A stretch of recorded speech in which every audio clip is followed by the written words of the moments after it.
Today, Christopher Nolan brings us the story of the man who moved the earth.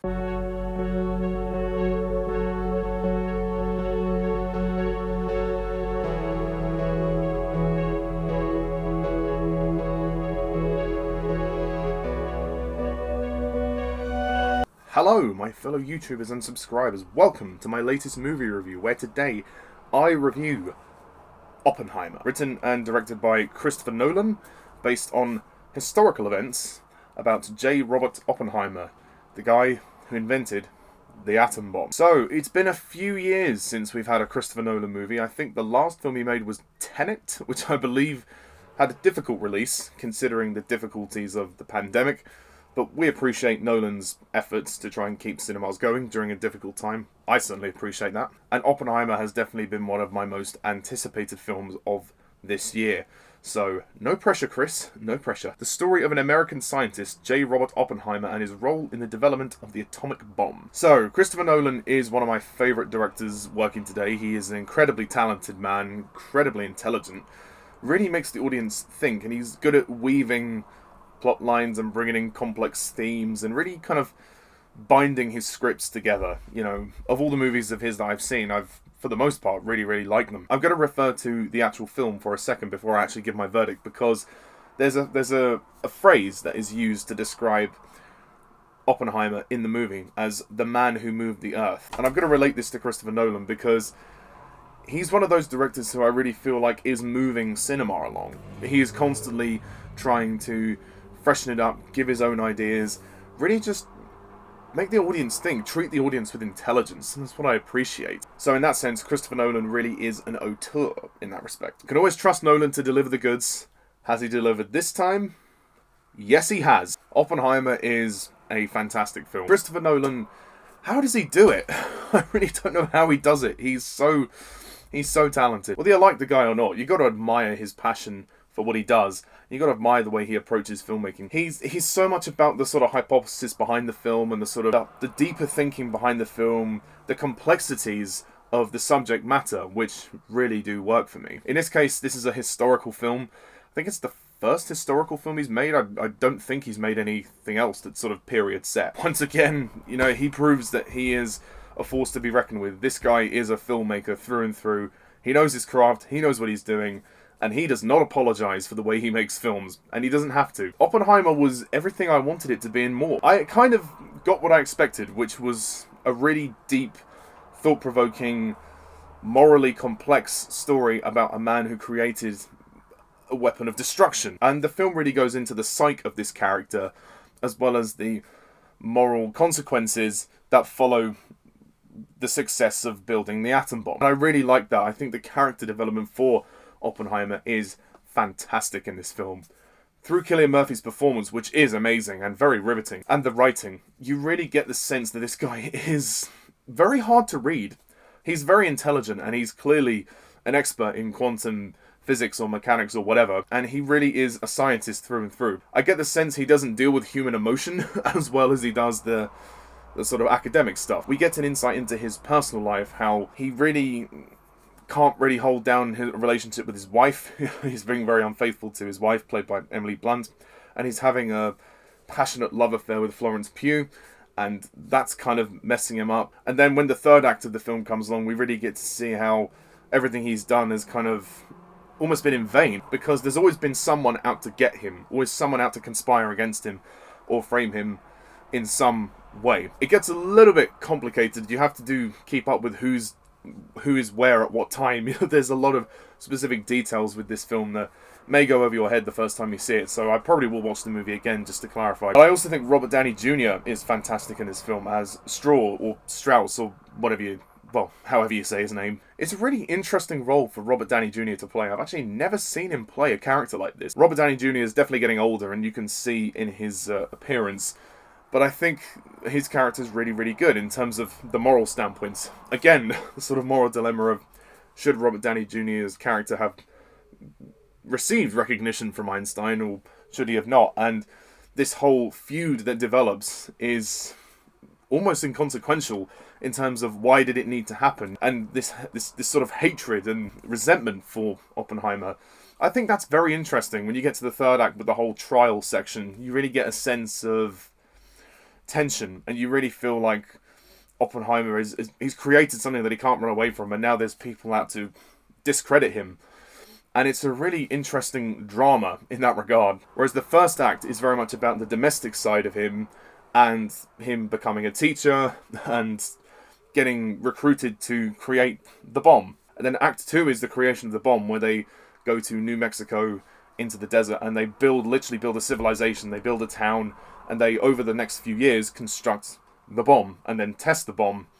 You see where this is going. And the movie does this in 3 hours. You'd think that would be hyperbole. The whole 3-hour runtime seems very extravagant for what this film is, which is not, it's not supposed to be an epic, but the way the film is structured, it's quite beautiful in some respects. Yeah, I like the way it flows, and even though it is very long, and I would argue it's perhaps a little bit too long, I do feel like it flows beautifully. You really get every single angle of the story, and it's a very personal story. That's what I appreciate about this. Christopher Nolan has approached this from every angle. They don't bore you with the sciencey, wincy stuff too much.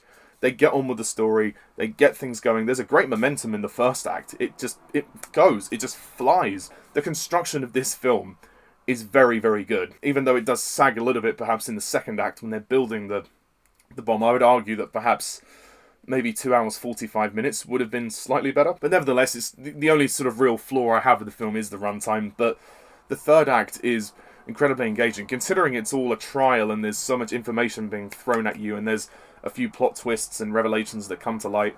It's very well handled. I more or less kept up with it, and Nolan does a great job of dropping little hints of information earlier on that have a payoff towards the end. He's a really good writer, and it shows. I've already talked about Cillian Murphy, and he is definitely the star of the film. There's no question about that. It's a great role for him to play, and I'm glad he got the chance to flesh him out, because he is a very complex character morally and emotionally. He's a hard character to read, and I think that when you have a character like that as your protagonist, it really makes the audience kind of struggle what to make of him. Certainly towards the end, you do feel a bit more sympathy, and I think that works in the film's favour. But to begin with, you're like, I don't know if I like this guy. He makes some very bad decisions, and he's not the most trustworthy person, but then he's got the scientific mind needed for this job. So it is fascinating to see how he actually approaches this project, and I think that that's the joy of this film, seeing the fascination of how his mind works. There are several sections of this film where we see, well, to what some people would describe as random visual imagery. I would describe it as a look into his mind. Throughout the first act of the film, and well, throughout the whole film, we see various images of like stars moving and explosions and like drum beats going off in his head, and it's like his head is moving at 100 miles an hour, thinking of various different ideas. We are almost seeing what he's imagining in his head and how his brain is working. It's very abstract, but that's film. I think that is a very creative way for us to get inside the head of this character. I like that very, very much. As for the rest of the cast, Emily Blunt is in this film. You may remember Emily Blunt from Mary Poppins. She was the new Mary Poppins, and she's great in this film. At first, her character doesn't seem like much. She is just the wife of Oppenheimer, but she's a good character. She has a lot of spunk, and there's definitely a dysfunction in their marriage, which is sad because she's had 2 previous marriages, one that ended in divorce and one that ended in death. And she's left to care for the kids most of the time, and there's a scene when he comes back home and he's like, shouldn't you go to our boy? You know, shouldn't you stop him crying? And she's like, I've been going to him all day. And she's drunk. So clearly Emily Blunt's character has some mental health issues. It would have been nice to explore a bit more of her, I think. That would have been a nice insight. But when she is on screen, her performance is great. And great American accent, I have to say. Emily Blunt does really good accents. And she is an absolute star in this film, and I think she definitely is one of the strongest. Matt Damon plays a colonel. He's also very good, and I like the the relationship that develops with him and Oppenheimer, how we're not really sure if we can trust this colonel, but maybe Oppenheimer and the colonel will actually get along, because Oppenheimer wants his security clearance for the project, and for the town where they are, in order to feel valued and to feel like he has some kind of ownership over the project. Alden Ehrenreich makes a cameo in this film as well. Jason Clarke. Kenneth Branagh is also in this film, and he was in Tenet, if you recall. He played this Russian terrorist who was a real arsehole. In this film, he's not playing an arsehole.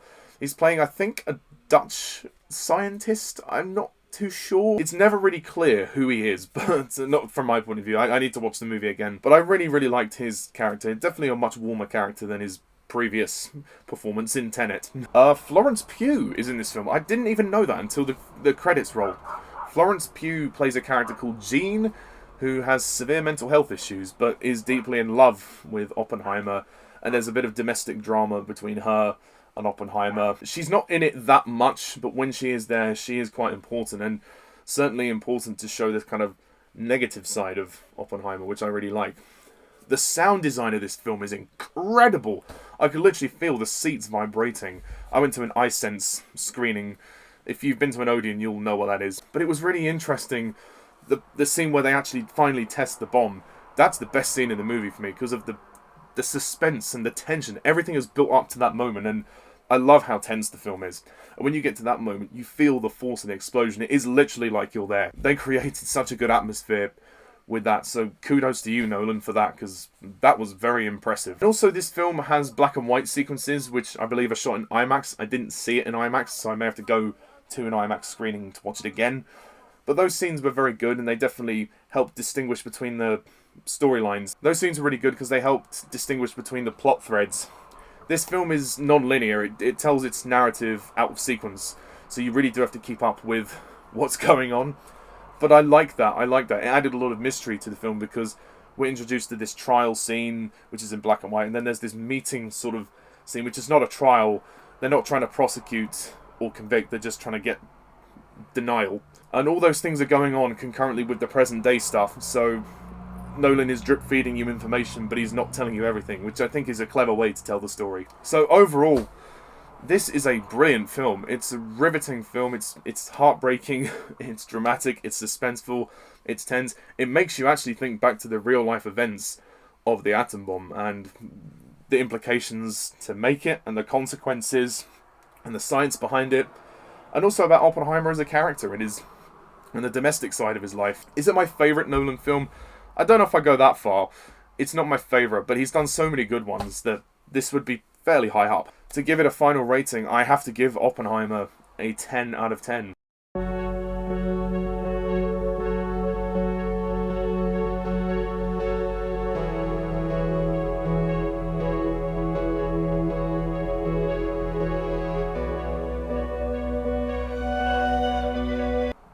So, thank you very much all for watching this review. Please hit the like and subscribe button, and please comment down below. Let me know what you think of this film, and stay tuned for more reviews to come in the future. So until next time, I'm Pajak's Perspective. See ya. Bye for now.